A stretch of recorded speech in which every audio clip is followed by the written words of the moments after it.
Ravens flock, what is up? This is week 3.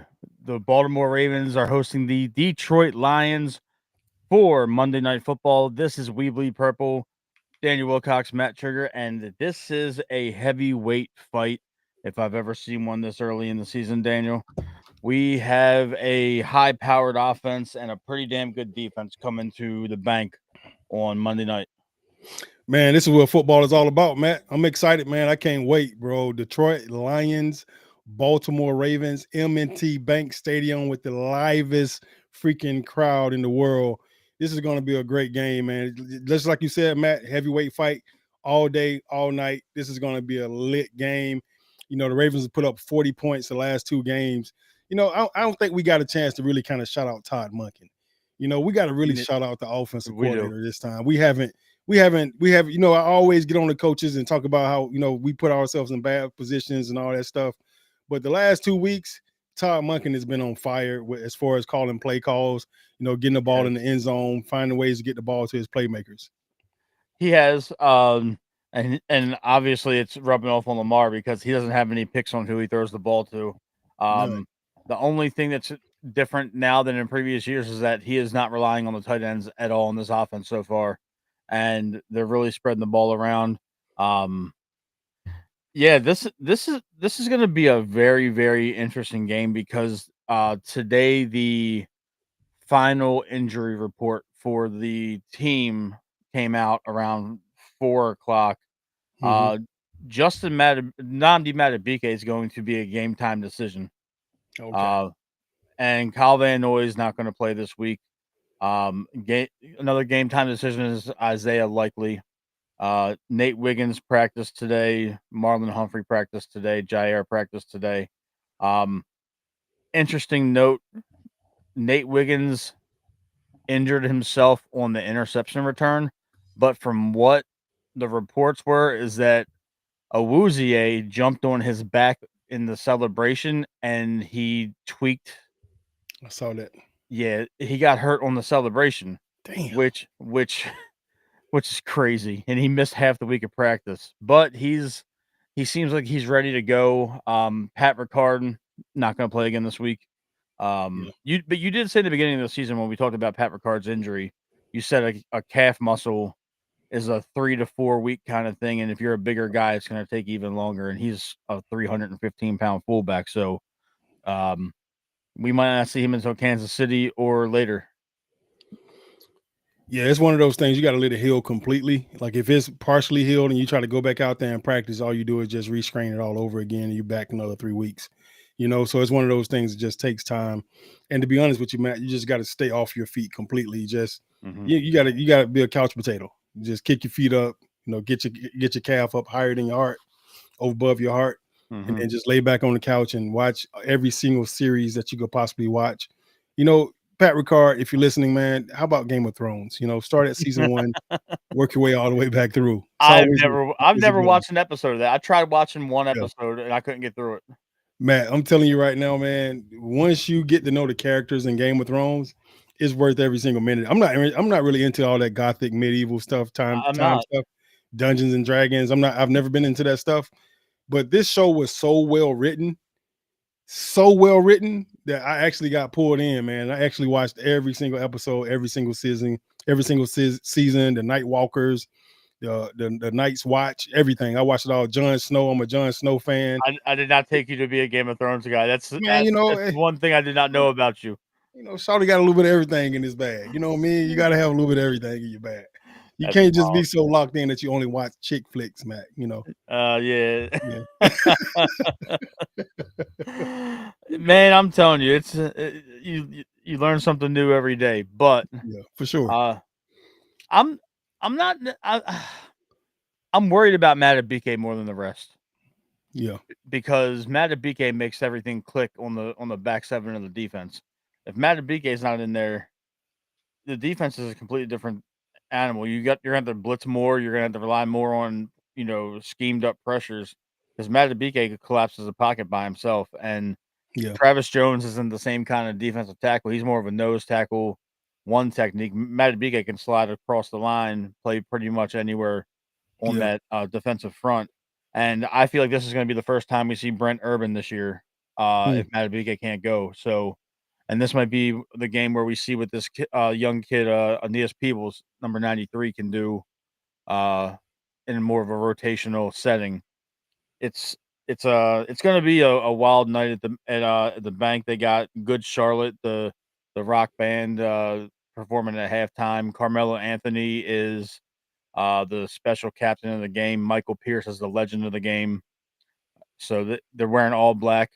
So it's the whole blackout with the LED lights and stuff. So it's gonna be an intense atmosphere. I'm just really hoping that these injuries don't really play a huge role in this game. It's always next man up, man. When you get all these injuries, we also lost Kyle Van Noy last week too. Yeah, Is he he's not back gonna this be week? playing. He's not. He Yeah, didn't practice at correct. all. They're talking that Yeah, that might be a month plus. correct. Okay. Yeah, so Yeah. you losing him, losing him out of BK, that definitely hurts you a lot on the front line. That's two of your staple guys. At the same time, it's all about the guys that are behind you too. Those guys need opportunities to kind of show what they can do. And to be honest with you, Matt, this is the opportunity for all those younger guys that are sitting behind these players to step up and kind of really show people what they're capable of. I would love to see some of these young guys pop up and just start to ball out and kind of make themselves a household name right now. Yeah, this is gonna be a game with uh Kyle Van Noy out. You're gonna see a lot of Mike Green. You're gonna see a lot of David Ojabo, a lot of Tavius Robinson. We can kind of see now who's gonna cement themselves across from Odafe Owe. That's that's gonna be Yeah. huge for us. So um I think this is gonna be a little bit more of a high scoring game than what some people were thinking. Yeah. Uh I'm I'm not so sure that this might not be a similar to a uh, game that we have with the Bengals last year at home when we introduced the purple helmets, where it was a 51-49 kind of game. Like, I'm not going to say we're going to give up 49 points because I hope the defense is getting a little bit more tight than that. I have a problem with how they do certain things Yeah. in terms of not addressing things that need to be addressed. And, with the pass rush, because you wasted a lot of time and Clowney went to the Cowboys on Sunday. And Yeah.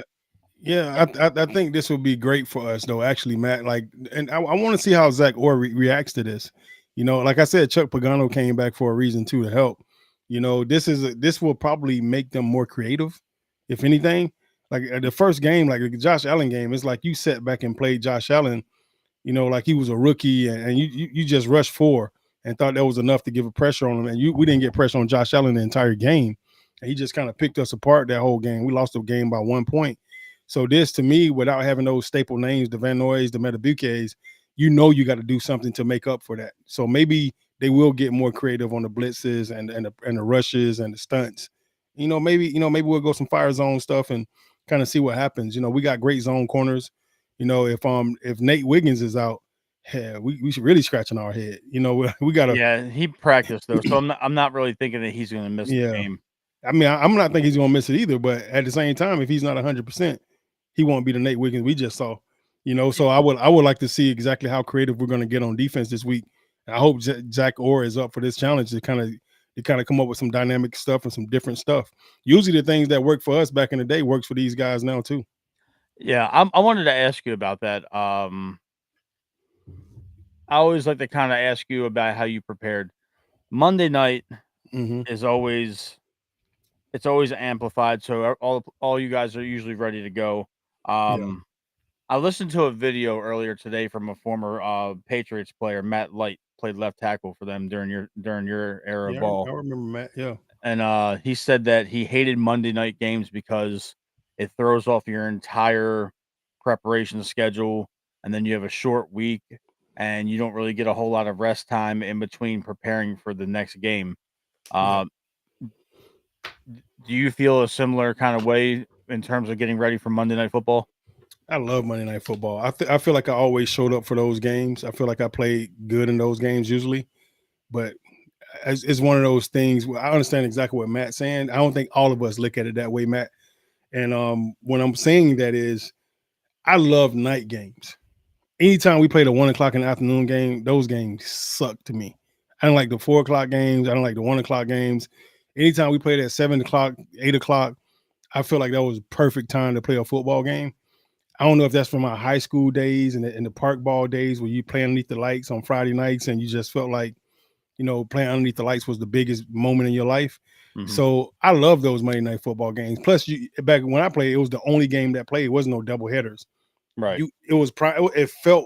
It seriously felt like it was a playoff game. Right. Like every single Monday night game always felt like a playoff game.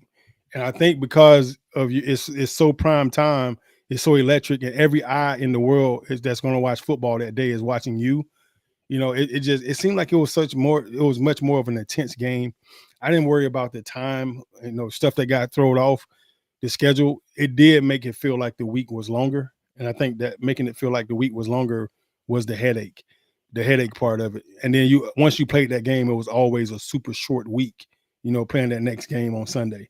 So that was the hard part after the game, trying to get your body ready for the next week.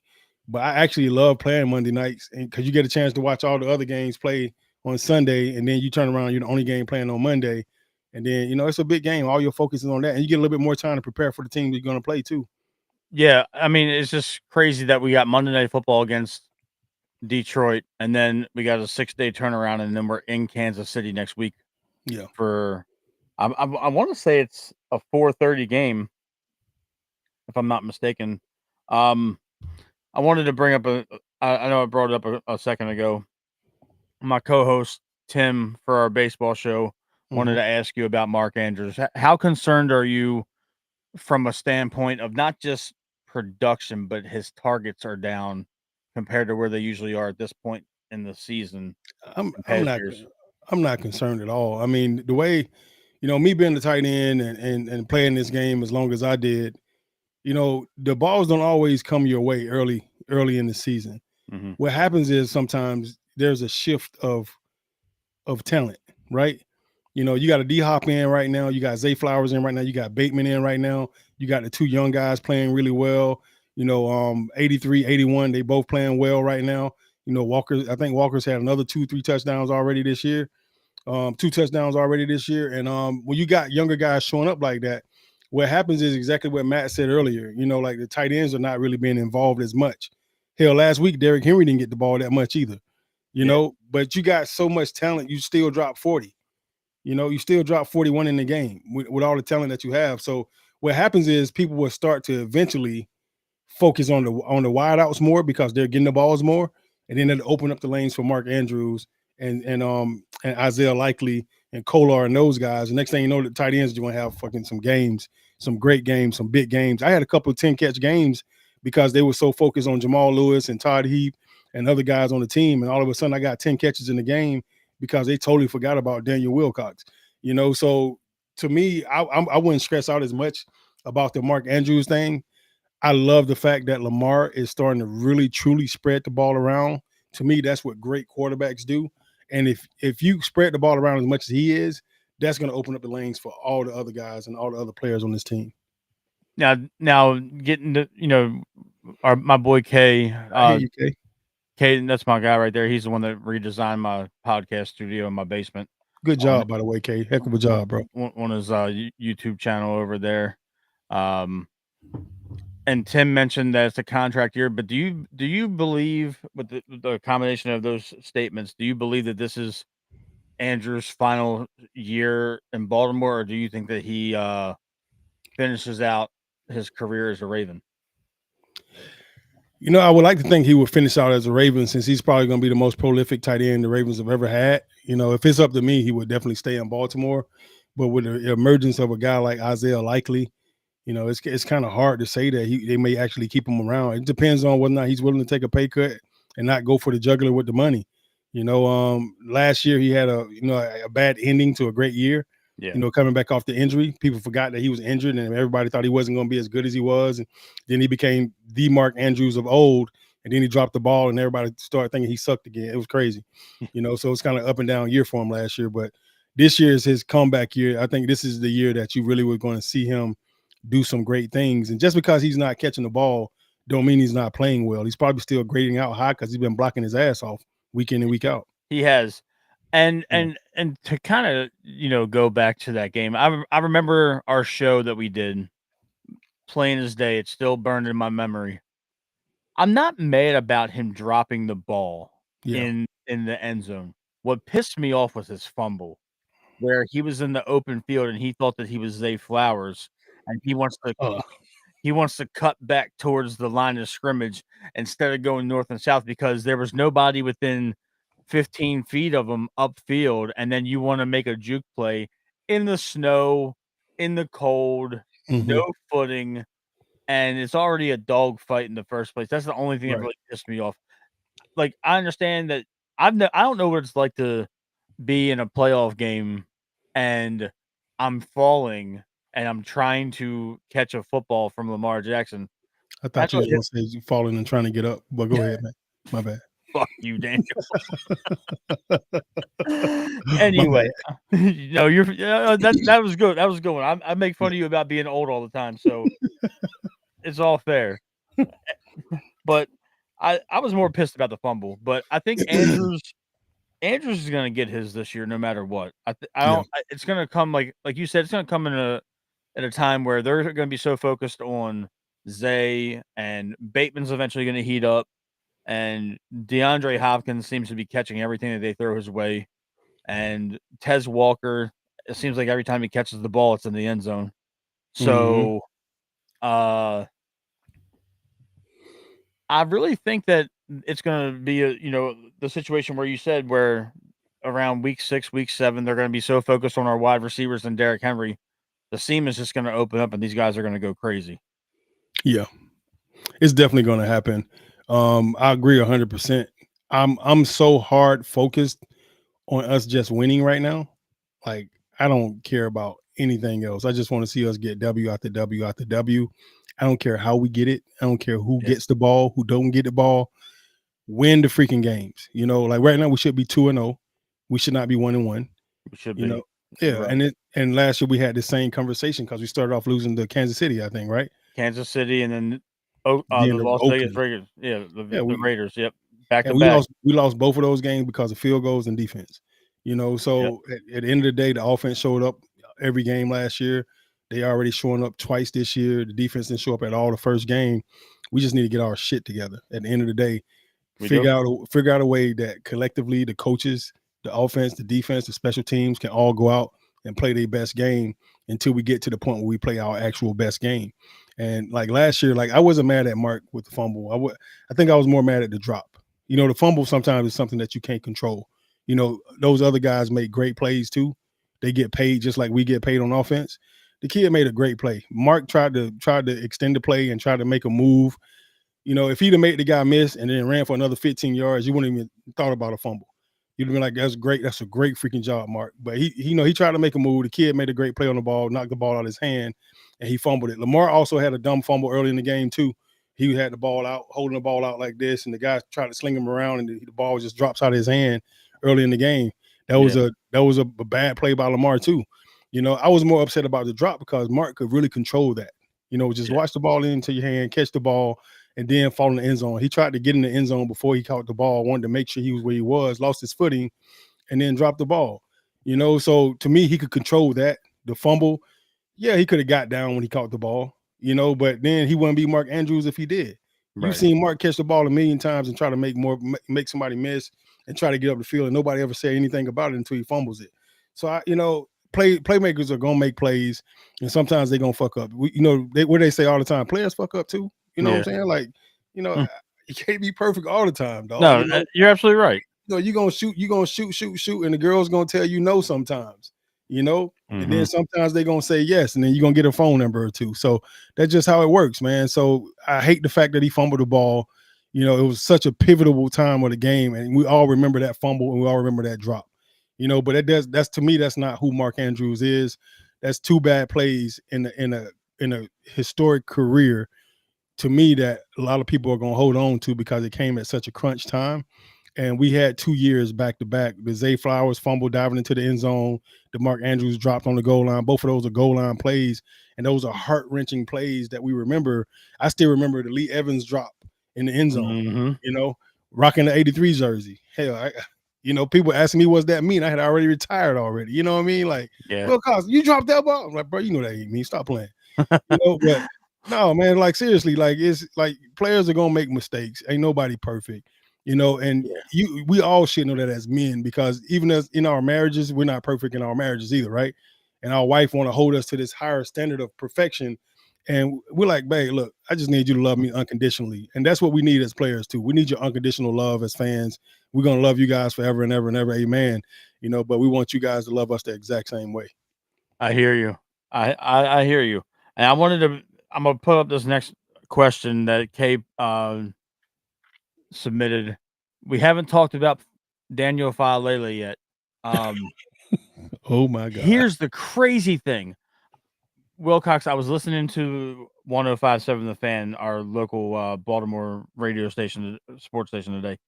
Yeah. Last week, Daniel Falele graded out on Pro Football Focus as the highest rating pass blocker on the Ravens. No, he didn't. He gave up 0 pressures according to their statistics. No, they didn't watch the game. The worst graded offensive lineman was Ronnie Stanley with 5 pressures and 2 quarterback hits, and I believe a sack. Yeah, so Stanley didn't play his best for sure. Falele was worse. Yeah, and through 2 weeks out of 100 grade, the Ravens offensive line rated a 23 out of 100, good for 31st in the entire NFL. So I believe that most of that is because of Falele. I think a lot of this stuff they're trying to make up for him. Like I seen a couple plays last week. I said, let me watch Falele this drive. Bro, didn't hit nobody. I'm talking about if the guy doesn't come right to him like a magnet, like he is not moving his feet, he is not extending his arms for nobody, he's not going to attack nobody. Like it's depressing watching that dude play sometimes. And I don't know what's going on with him. His mom, his dad, his agent, his coach. I don't know what's going on, but whoever's watching the film, and they have to grade this guy hard, man. Hard. This is a contract year for him. Yeah. But more importantly, I wouldn't extend his contract. John Harbaugh and Todd Monken have gone in the media to say that he's a big, strong, impressive guy. I'm paraphrasing, and that he's got great footwork and that he's got great handwork. I'm just thinking to myself, Paul, that's what he said. That's what he said in the media. That's what he said. Great handwork is crazy. It was. He said it to the reporters. Go ahead. Tim, that's crazy. Tim walks with a walker. Really? Sorry, Tim. No. Yeah, he's making a joke at his own expense. I'm saying that's exactly how Falele walks for real. It's fucking crazy. No, it was unbelievable, bro. Like I literally saw him. The ball snaps, he drops back a little bit, and then he reaches out like this. If the guy don't come to him, he just does like this, and then he just kind of freezes and just kind of moves around, kind of like this. But he don't go back to block nobody. Lamar's back there running for his life because he just Lamar's got to be pissed off run by him. Yeah, he let at least 1 or 2 guys run by him. He's just standing there like this, and he's not even running up the field to go get nobody else. And part of that is because it's a pass play, so he can't go downfield. So it's like if you can't go downfield, you got to go look somebody up. Your normal instinct tells you, all right, I drop back. These guys don't come directly to me. I got to go find somebody. Go, let's go. We call it find work. I got to go find work. Hit somebody. Yeah, go hit somebody. Go help your teammates out. But he literally just stands there and look. Now I want to bring this next part up. Ben Cleveland, is he that bad or does he have beef with Harbaugh? Now you can speak on this because you played for Harbaugh and you worked with the Ravens towards the end of Harbaugh's tenure, I guess you want to say 2019. When you get in the Harbaugh doghouse, it seems like to us it's essentially the most difficult thing in the world to get out. Yeah, because Cleveland's not a bad offensive lineman. I think I like my job more. Like if I'm an O-line coach, I'm going to play my best 5. I don't give a shit what Harbaugh got to say. You're going to have to fire me. But that's just me. If you can't stand up for your players, there's something wrong with you. I don't know what Ben Cleveland has done. I said this earlier, I think this year. Yeah. We was talking the last first 2 games. I don't know if he slept with somebody's daughter or something, or somebody's wife. He don't piss somebody off. But whatever it is, this guy is not getting a legitimate chance.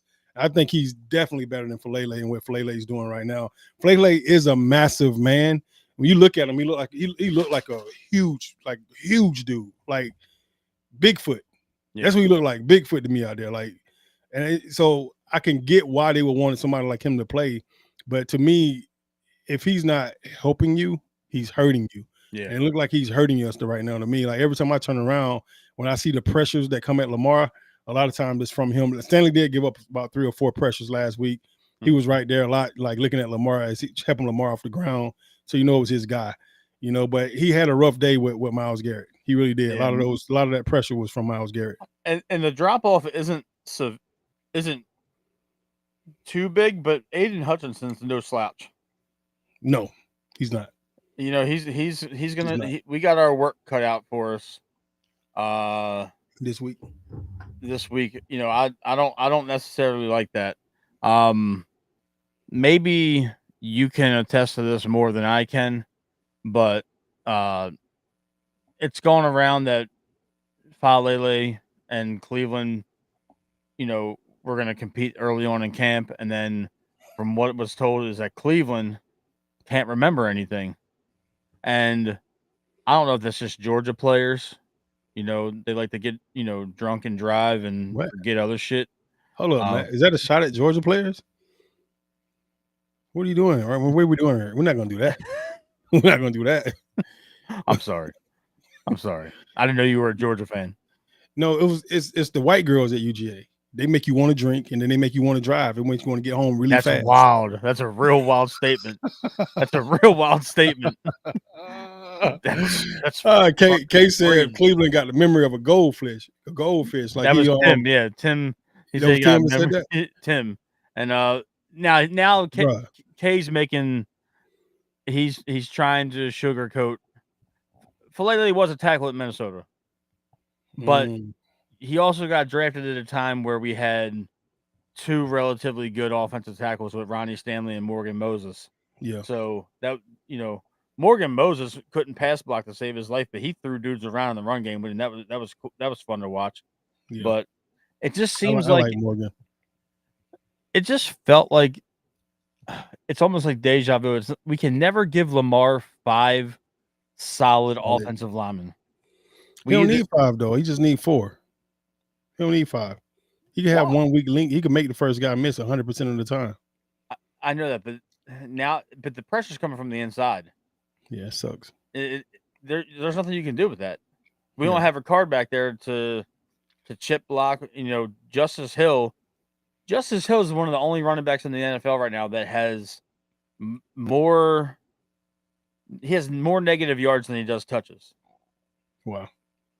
And hopefully this week, Keaton sees the field. This would be the prime game to get Keaton going. Yeah. Hopefully there's no healthy scratch. Rasheen Ali just got activated from concussion protocol today. He had a red jersey on all week. Yeah. Yeah. I tell you what, I think you might be Keaton's biggest fan, man. I am, man. I love Keaton Mitchell. Yeah, I know. I believe it. Like, it's not a day go by that we do this show and you don't bring Keaton up. I love it though, man. I love the consistency. Yeah, it lets me know that you're really a loyal guy, Matt. I know why your wife married you. I'm proud of her. She picked a really good guy. The thing is though, I praise Keaton and I praise Travis Jones, and I've been on Travis Jones since on the bandwagon since last year. You have that man's gonna make a lot of money. Hopefully it's here, but we're already paying one defensive tackle $25 million. I'm just enjoying the time while Travis Jones is here. But as everybody knows watching this show, we usually do an offensive player of the game, a defensive player of the game, and a final score prediction. It's about that time. So Wilcox, go ahead and pull out your handy dandy notebook. I'm trying to see who we picked last week. Blues over there. People. I don't want to pick the same people. So let's see what Matt picked last week. Look at this though. Look at the comment on the screen. I just want you to see how my other co-host does me. You really do look like. I was gonna say the same thing, Matt, but I didn't want to hurt your feelings. I know how sensitive you are about your, That's you know, crazy. I about grow a your better beard. beard than him. I mean, y'all beard kind of look the same. Mine's better. It's okay. So last week, Matt, you picked Henry. And I didn't do well with that pick. Nah, and you picked Jones. On defense, Yeah, he had a good game stopping the run, but he did well.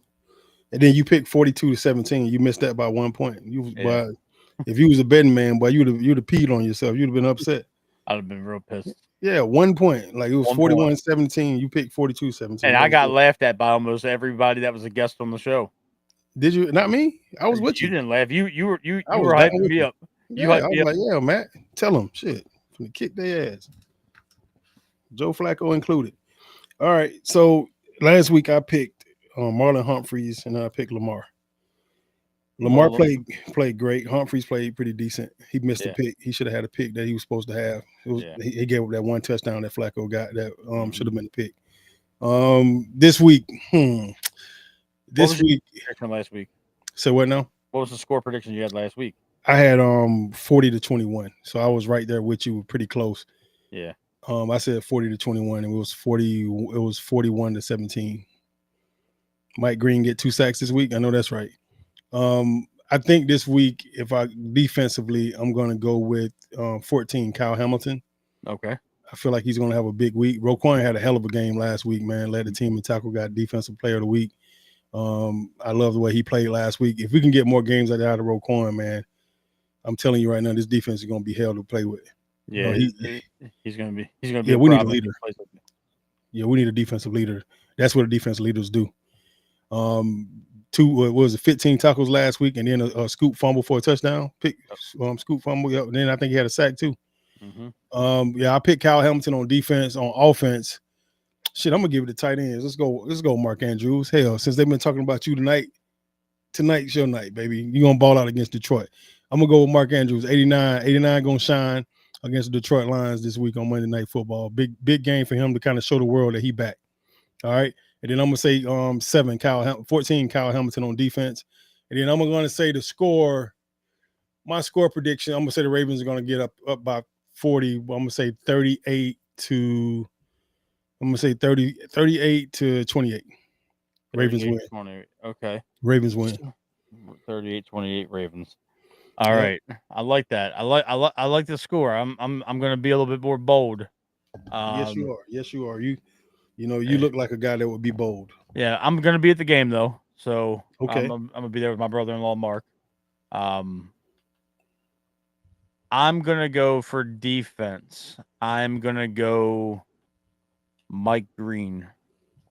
Mike Green defense. Okay. I'm gonna go 2.5 sacks. That's gonna be his deal. I'm gonna go a half sack higher than what Kay said. I think he's gonna get 2 on his own. He's gonna have 1 with the Owe. Mike Green is number 45, right? Number 45. Okay. Offense, I'm gonna go.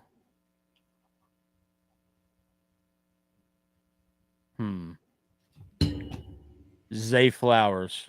Okay, foe. Zay Flowers is gonna have a big game. Score prediction. 45-31.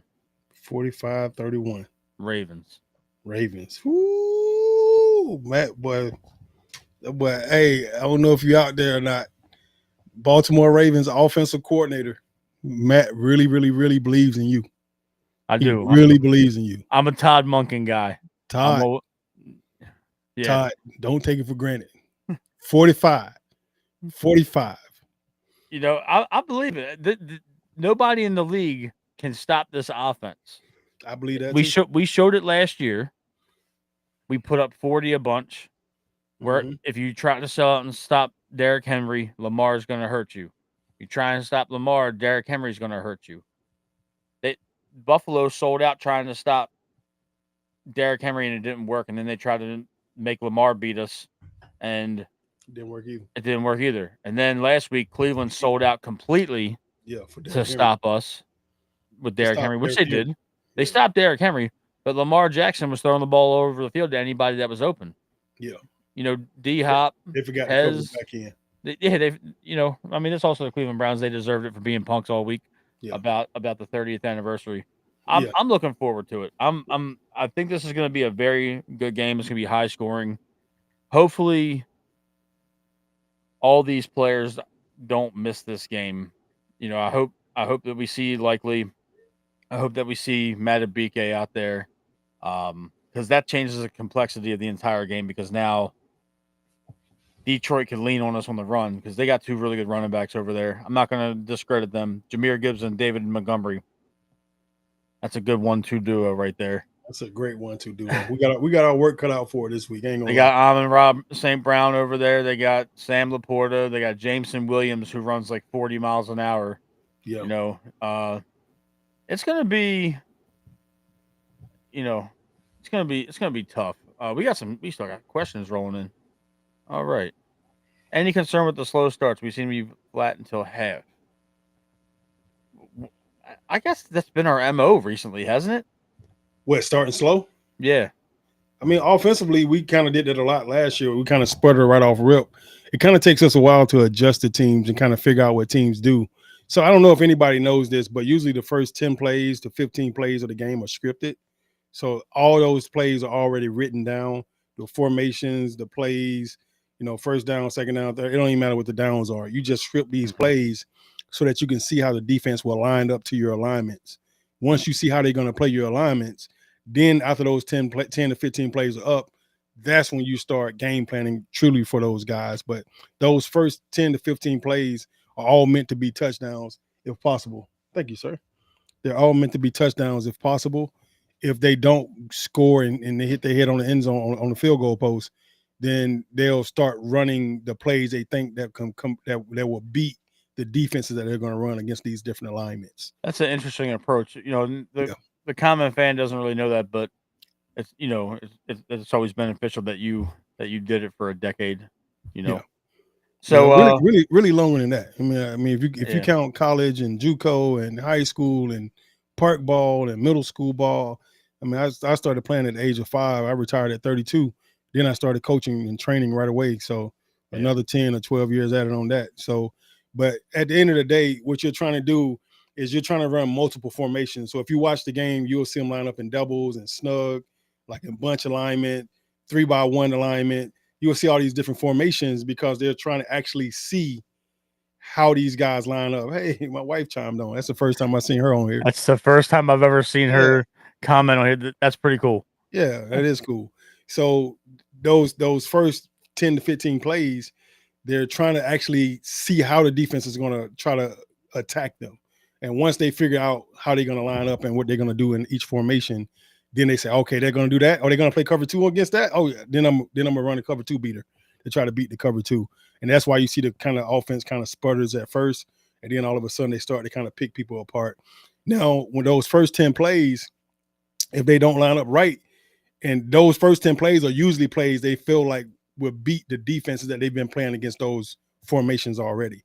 So you don't know what the team is going to do formation-wise until the game starts, because you look at the 3 games prior to them playing you game plan on those 3 games. Every time teams got in 2-by-2 alignments, which we call doubles, right? Mm-hmm. They get in 2-by-2 alignments, they line up in the cover 2 or whatever. So then you'll run plays that'll beat cover 2s in that 2-by-2 alignment. So that'll be in your first 10 play window. They might not run cover 2 against that, or they might run Tampa 2, or they might run a form of cover 4 quarters or something like that, cover 4 or cover 6, quarter half, which is like a mixture of cover 4 and cover 2. So you just never know how they're gonna line up. So once you call the play, if they line up the way you thought they would, then you check off they lined up exactly how I thought they would, and now you'll have something to beat that later on in the game.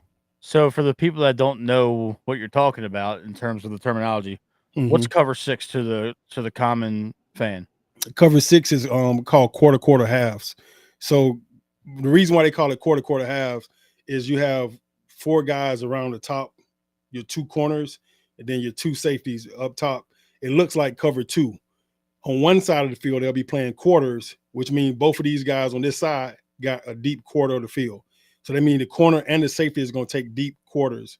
And then on the other side, they're playing cover 2. There's one safety got the whole half by himself. and the corner and the safety on the other half got those 2 quarters. And then this other corner on the cover 2 side will sit in the flat. So anything that comes to the flat, he has to jump it. If nothing comes to the flat, he sinks back.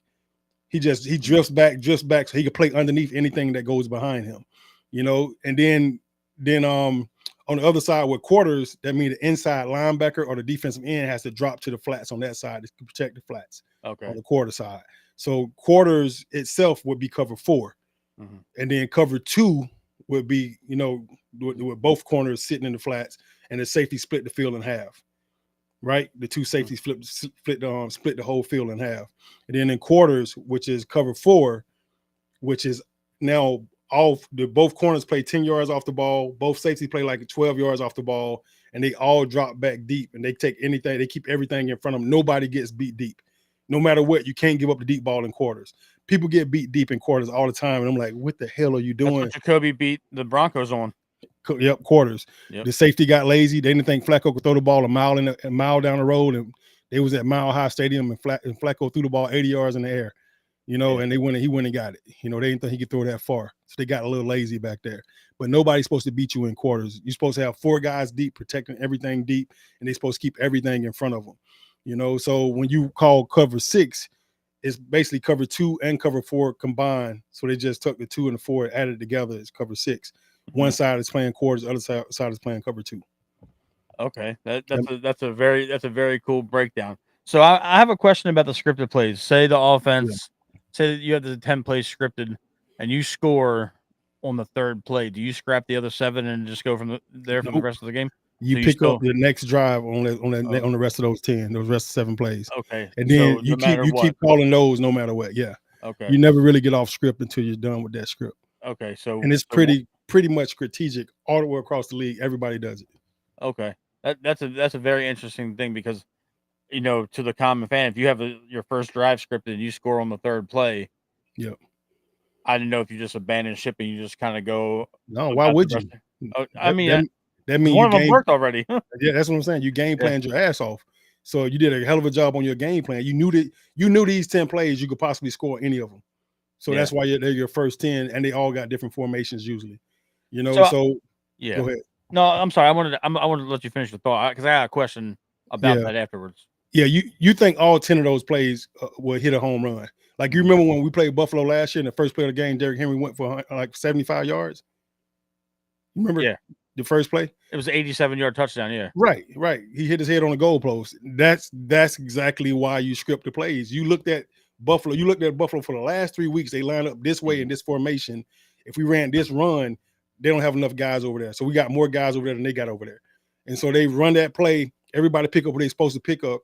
The only person that could have got him was the backside corner. So you tell your receiver to make sure you block the backside corner. He's the only guy that can make this tackle. So you get a ball to Derrick Henry. He takes off 90 yards, scores a touchdown on the opening play of the game, because you scripted a really good job. You did a great job of breaking down their film, finding out their strengths and weaknesses, and you putting these first 10 plays in order to hit your head on the goalpost on all 10. Yeah. So I remember listening to an interview with Ray Lewis, and he was sitting down with Roquan Smith. I remember that. Yeah, it's a dope interview. They were sitting in the auditorium where you guys watched film collectively, or had your team meetings. I want to assume it was like an auditorium style college type thing. Every meeting room looks like that, so it's kind of hard to tell. But I think he was in the big room, in the team meeting room. Okay, so Ray said that they scripted the first 15 to 20 plays they ran on defense. Yeah, that's got to be a little bit harder to script when you're defending as opposed to the offense that's running. So do you stick to that no matter what? No, usually if Ray said that, he probably was actually talking about the offense. He was probably talking about the other team scripting the first 15 plays. Oh, okay.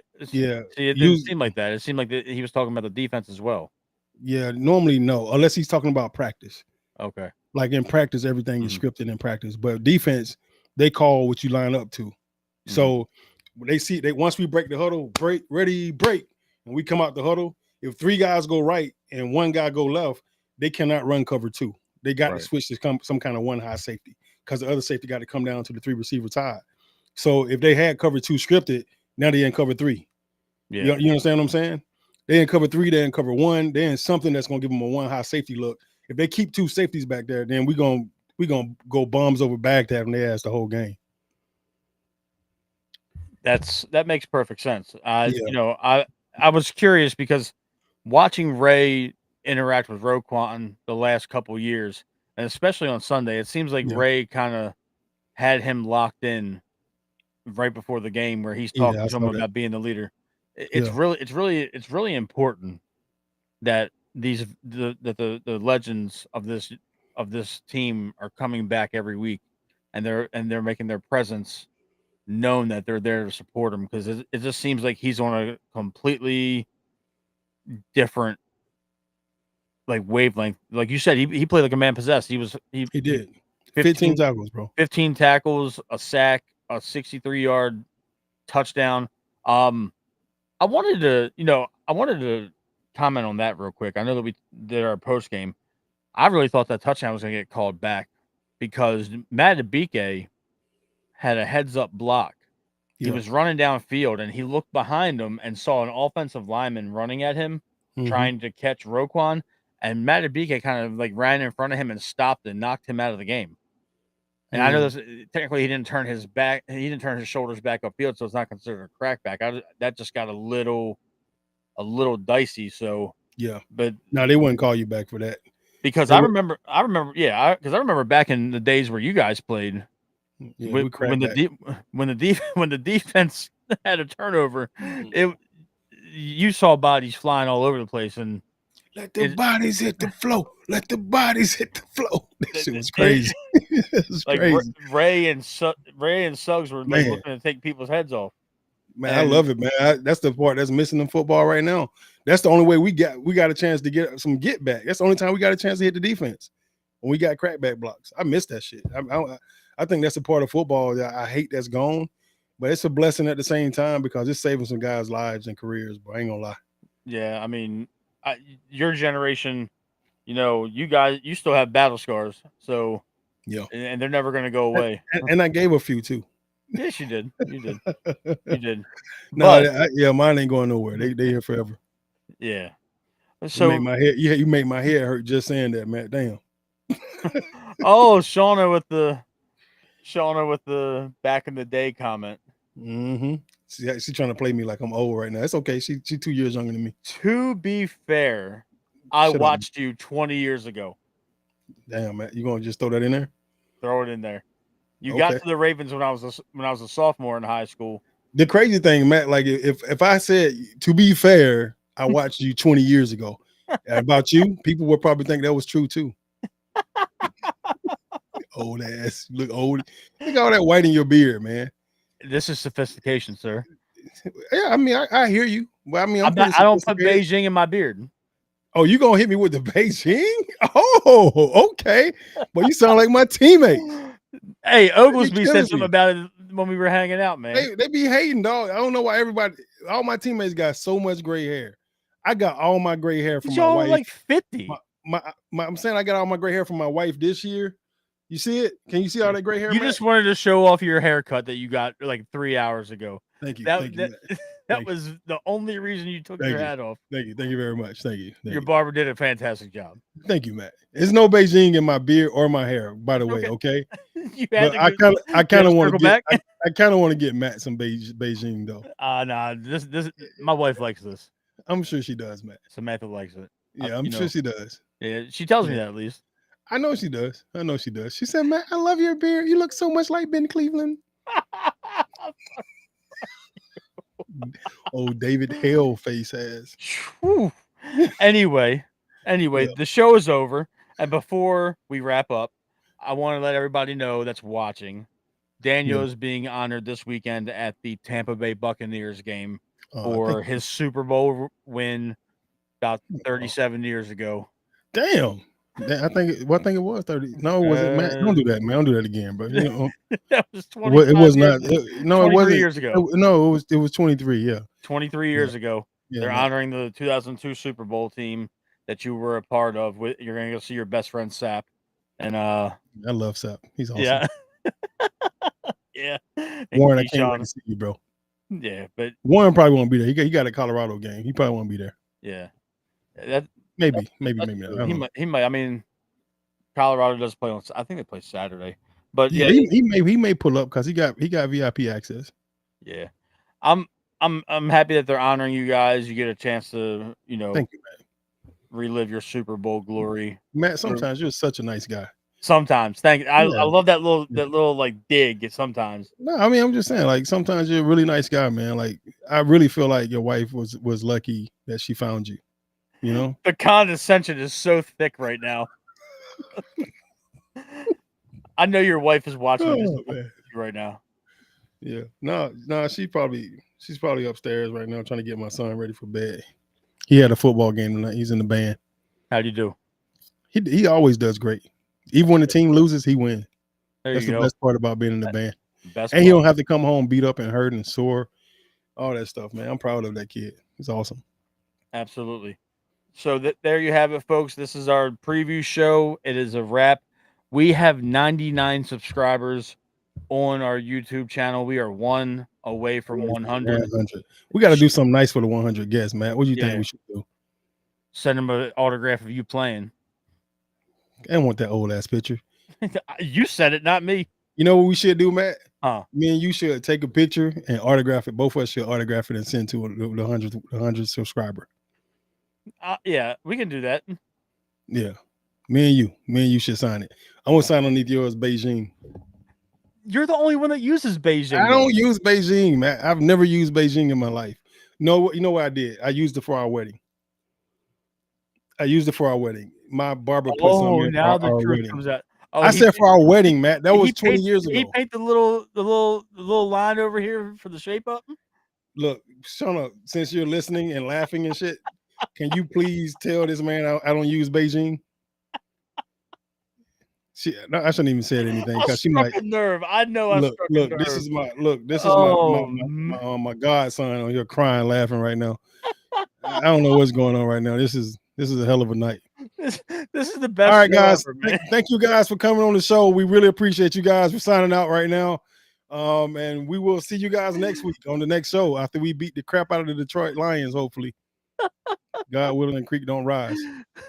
You know that you ever heard that saying before, Matt? That's real Southern shit. I've heard God it before. willing, and the creek don't rise. That's a wrap, folks. We will be back with the post game reaction show.